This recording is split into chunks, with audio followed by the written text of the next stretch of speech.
It's the year of 61.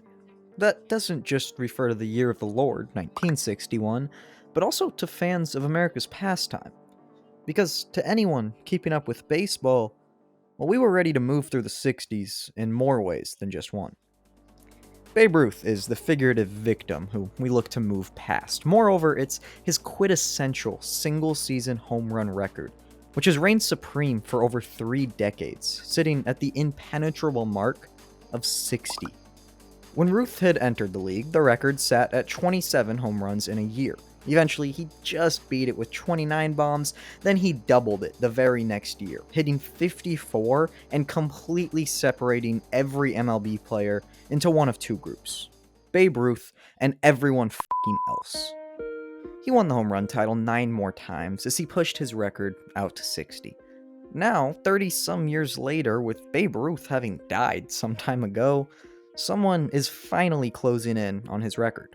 It took over 3 decades after the man's death, but someone was finally as good at hitting baseballs as Babe was. And someone was named Roger Maris.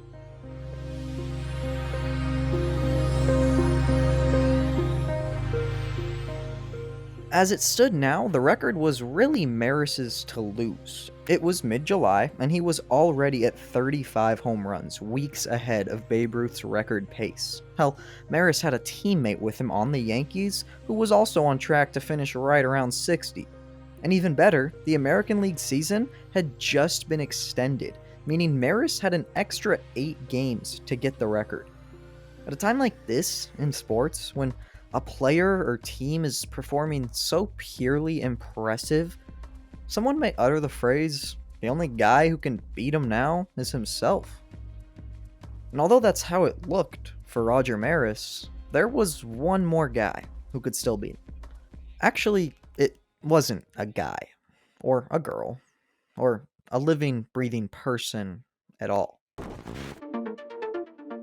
Midway through the season, the MLB's commissioner, the man in charge, Mr. Ford Frick, held a press conference, and despite his name sounding like the ramblings of a Christian Chevy owner, he dropped an absolute bomb. Frick ruled that since the AL season had been lengthened to 162 games, as opposed to the 154-game season that Babe Ruth played in, Roger Maris was not allowed those extra games to break the record. If Maris was able to overtake 60 home runs before game number 154, then fair game, it's his record. But if it took any of those 8 games, well, Ford Frick didn't like that. He argued that they should display the records separately, not give Maris sole recognition, and called for a distinctive mark next to Maris's name in the record books. The controversy was further aided by the fact that Ford Frick was a close personal friend of Babe Ruth's, like standing by Ruth's side on his deathbed type of close. So, a distinctive mark. That's what he wants. Huh. Wonder what could get the message across. Now, fun fact, Ford Frick never actually suggested the asterisk specifically to be used. That distinctive mark line was the closest thing he said, but the asterisk is just kinda what a lot of people, and specifically one sports writer, assumed he was getting at. It was thrown out as a possibility, and it just stuck. Eventually, the asterisk kind of became synonymous with Frick. It's what he's best remembered for. Despite not being his idea, the asterisk takes up its own whole section on his Wikipedia page, and his biography is literally titled Frick with an asterisk at the end. Honestly, it's become one of baseball's deepest myths ever. Because Roger Maris did break the home run record this year, and he just barely did it in the very last game of the season, finished with 61 home runs. However, despite the opinion of baseball's commissioner, no formal asterisk was ever officially placed on Roger Maris's record. From the moment it happened, that was the official single-season home run mark, no strings attached. But it didn't matter. The stigma was already created, the achievement was already delegitimized, and millions assumed there to be an asterisk next to Maris's name. They just thought it was there when it never was. In reality, Ford Frick might have been trying to save his old friend's record, but that press conference was nothing more than him giving his opinion on the home run race. Frick did not have the power to put an asterisk next to Maris's name. He's not allowed to go change the record books himself whenever he wants. But for literal decades, all because of one silly press conference, many people just lived their lives believing Roger Maris was tainted by the great asterisk. And that can be just as dangerous as actually having one. An even better little fact, in 1991, 30 years after this controversial season, a whole 8-man panel was elected by the MLB to get rid of the asterisk. They felt bad for tainting Maris's record and wanted to make things right. This committee researched, discussed, and finally voted to remove the asterisk from next to Roger Maris's name. The asterisk that, once again, never actually existed. An entire committee was created to get rid of a problem that was never really there at all. And if you don't like that, you don't like American politics. Now, Ford Frick and everyone else who agreed with him here made a very common mistake when it comes to the world of asterisks. It's the season length dilemma. I'll say it one time clearly. A sport changing the amount of games in a season does not call for an asterisk, ever, period. We saw this school of thought pop up again in the last couple years with the NFL adding a 17th game. There was a minority of people calling for an asterisk to be placed next to Tyreek Hill's name if he broke the single season receiving yards record. That is identical logic that Ford Frick had about the home run record, but here's why it doesn't work. If Tyreek Hill gets an asterisk, well, then Calvin Johnson gets one too, because he played 16 games, more than the 14 that Charlie Hennigan played in 1961 when he set the record. But Charlie also needs an asterisk because his 14 games was way unfair compared to the 12 games Raymond Berry was granted, and so on. Every modern player in every game would have some sort of asterisk, and doing that would just be holding back the evolution of your sport. It's supposed to change over time. So in that case, no asterisk. We solved it. But as you're about to see, it's the gray areas, the weird, rarely seen, or totally unique situations in sports where the little star tends to poke its head up and play.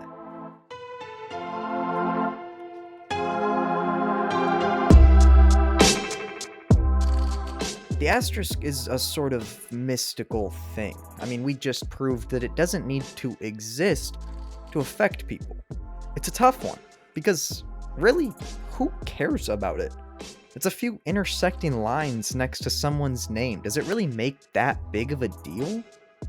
Why is the idea of a tiny little marker perched up next to someone's name so upsetting to us, even if they're still at the top? What is an asterisk? Little typography symbol with 5 or 6 or sometimes 8 points on it. The asterisk is a little goober. Its ancient Greek name is directly translated to little star, likely, at least in my opinion, because it looks like a little star. And it is really old, like goes back thousands of years. A similar symbol was being used by 200 BC to proofread the writings of Homer, at least by this guy. He was using it to mark duplicated lines in the poetry, providing us with a rough base of what the asterisk has done from the very beginning. It's a tool used to correct something. Over the next couple thousand years, the asterisk popularity slowly grew, becoming a sort of linguistic Swiss Army knife. In many forms of writing, an asterisk is often used as a footnote, a marking which implies there's more context to be given, often at the bottom of the page in a smaller font.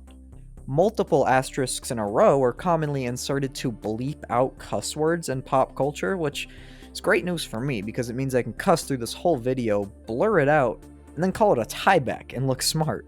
It's also a sign of the times for middle school age students, serving as the drawbridge to next level mathematics when they start replacing the multiplication signs with asterisks and dots because variables. You're forever done with any enjoyable aspect of math class. And it even seeped its way into everyday life. Mega popular brands. The logos of both the Red Hot Chili Peppers and Walmart are just asterisks. You come across the little star a lot, whether you realize it or not. Even if it doesn't have one sole meaning, it's become irreplaceable for its versatility. But in my opinion, through all its different identities, the asterisk's most diverse, most dream-shattering, yet competition-inducing form of usage comes in the world of sports. Here, the symbol plays the role of a brutally honest judge, deeming what really is fair, true, and morally correct, and what isn't, often through the court of public opinion. It is quite truly the scarlet letter of sports, and that's a phrase worth explaining. Nathaniel Hawthorne published his novel The Scarlet Letter, a romance, in 1850, and it quickly became one of the first uber-popular American books. It tells the story of a woman who cheats on her husband and conceives a child with another man. As a punishment, the woman's husband forces her to wear a large letter A, standing for adultery, right on the middle of her dress. The phrase scarlet letter implies great shame, which perfectly captures an athlete's feeling with an asterisk next to their name. The only difference is, in sports, the scarlet star can make anyone its victim, whether they did anything to deserve it or not. Roger Maris didn't get to choose how many games his team played. The next big asterisk came a couple decades later and to full fruition on October 15th, 1989. On this day, Wayne Gretzky, a top 1 hockey player of all time, made it official as he passed his idol, Gordie Howe, on the NHL's all-time points leaderboard. And when I say that Gordie Howe was Wayne Gretzky's idol, I mean it to about the maximum possible degree. So I met Gordie when I was 10. Greatest day of my life, other than all my kids and getting married. Yeah, that one too. Yeah. No. When you're 10 years old, you meet your idol. I remember my dad saying to me, "How was it?" And I said, "Oh, he's bigger, better, nicer than I ever thought." He was so nice. And then we became... Wayne was literally embarrassed about passing Gordie, genuinely felt bad, while Gordie was out here trying to get an asterisk next to Wayne's records. See, Gordie had held the title of first place for a while. He's an all-time legend, but this didn't even show all of his work.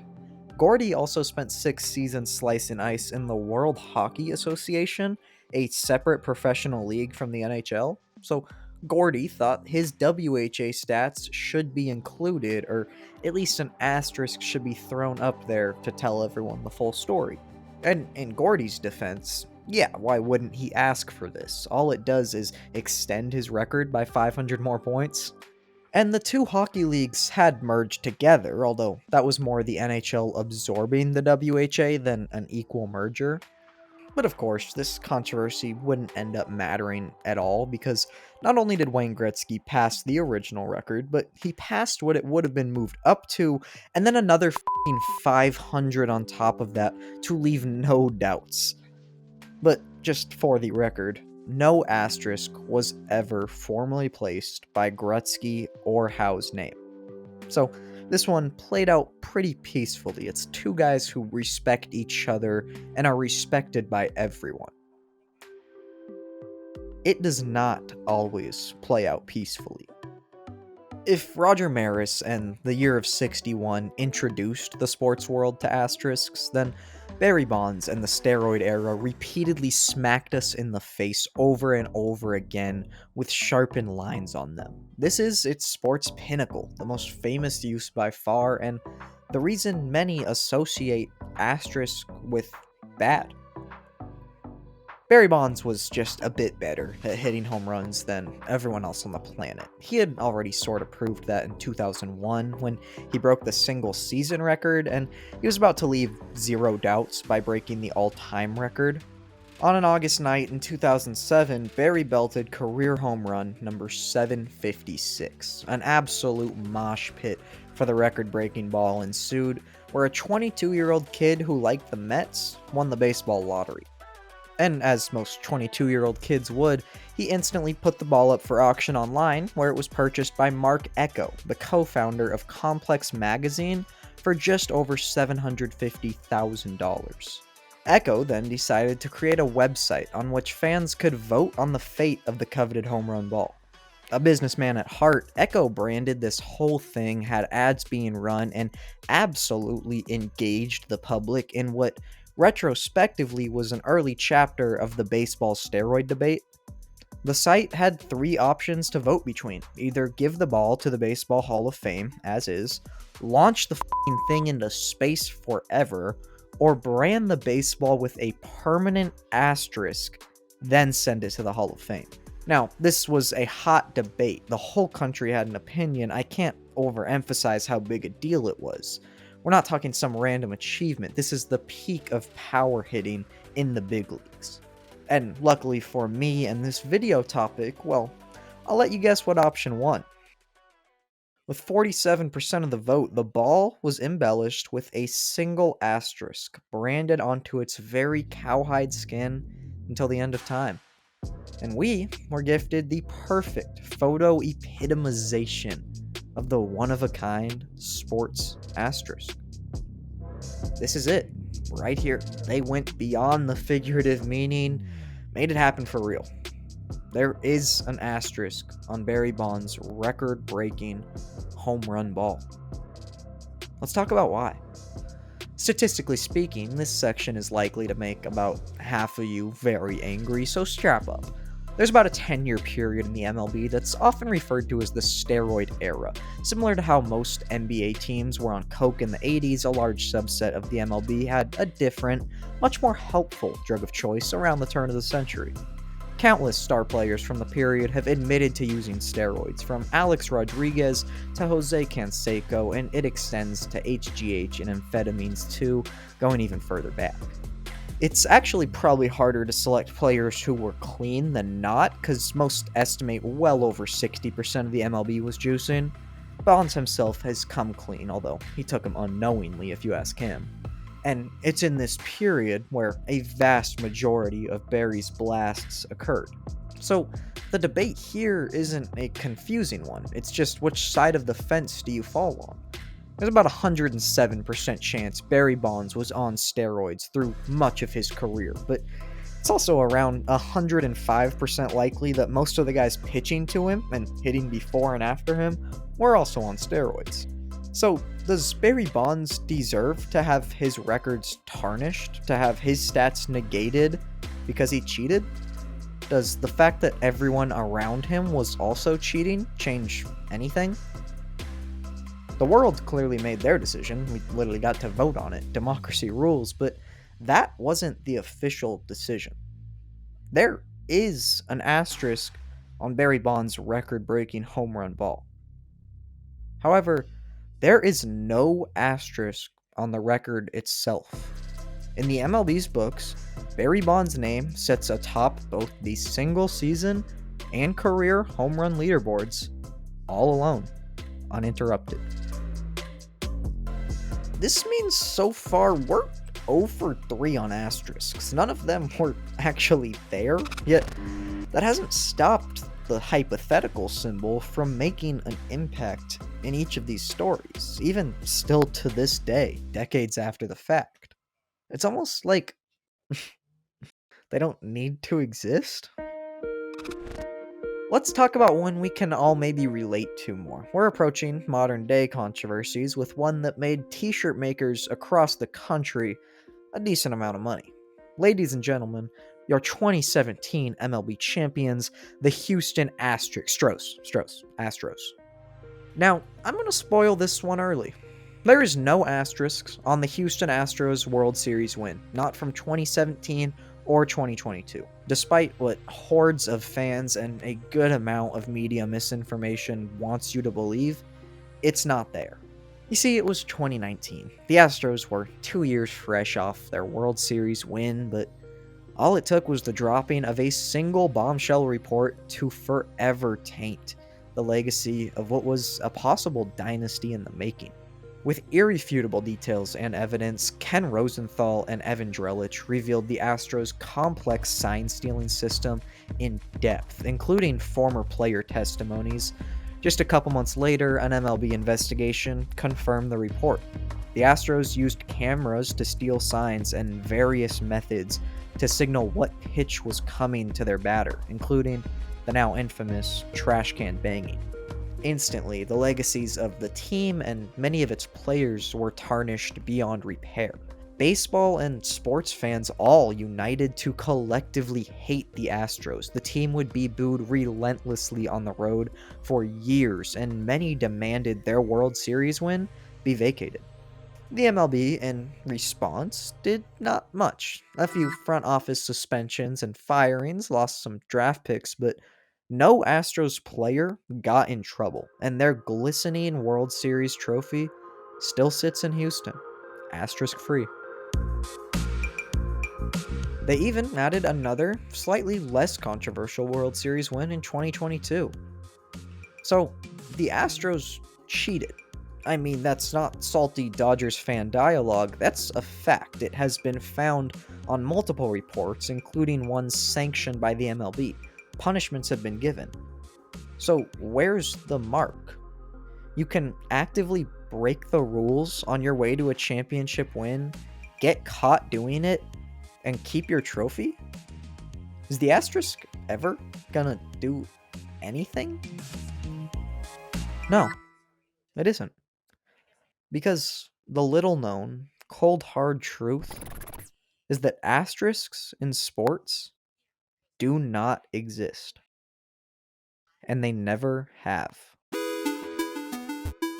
Through all of recorded athletic history, no real official asterisk has ever been placed next to any team, championship, or personal record. When people are discussing whether an accomplishment deserves one, that's not actually what they're doing at all, because it's not going to be put there. That discussion simply serves to delegitimize an achievement. The symbol appears in exactly 0 official record books of any specific sport. But when you really think about it, what even is a record book?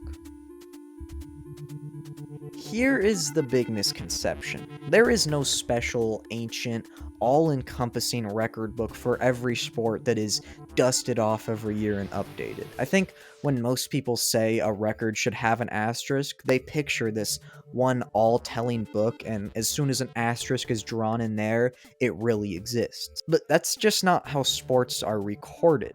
Part of the reason there's never been a real asterisk is because where would it go? What book do we put it in for it to officially count? That's the word right there, official. This is where a lot of confusion comes from. What is official? It's nothing. It's nebulous. Different record books can say whatever they want. What matters is what consensus opinion is. An asterisk only poses the value we apply to it. It doesn't matter if there is or is not an asterisk written in some ancient scripture of stats. All that really means anything is what people think. So yeah, technically, no asterisk has ever been formally applied. Take a look. Spygate? That's more proven cheating. Some punishments, but still the same championship ring. COVID year? Think what you want, but on the books, that's just as valid a season across any sport that played. Lockout seasons? Nope. Everyone is still going through the same thing. Those are legit records. There's no sports asterisks, because it wouldn't matter. Officially, they don't exist. But off the record, they can be as influential as anything that's real. No one likes a lockout season. The Lakers' bubble ring isn't respected in the slightest. Millions of people will forever see Tom Brady as a cheater with a stain on his legacy. And the logic follows. Saying that Astros World Series win is equal to the ones around it is comical to a baseball fan. Most hockey folk just subconsciously include Gordie Howe's WHA stats nowadays, and it took a fake committee, a feature-length film, and the man's death to get everyone to properly respect and believe in Roger Maris's home run record. The asterisk has a voice. It can clearly make an impact. The asterisk is a state of mind. It's a boogeyman. It doesn't need to exist to incite fear. The more people who simply believe in it, the stronger it becomes. Roger Maris? He died before that silly committee was ever formed, with a lot of the world, including himself, picturing an asterisk on his record. And he hated it. It ate away at him. His son hated it. This affected generations of a family. They are complaining about a ghost. They're talking about a boogeyman. There was nothing ever there. The asterisk thrives on public opinion. Without even being real, it can upset a man till his death, make millions falsely believe, or taint an ego forever, as if it was there. So really, is there that big a difference?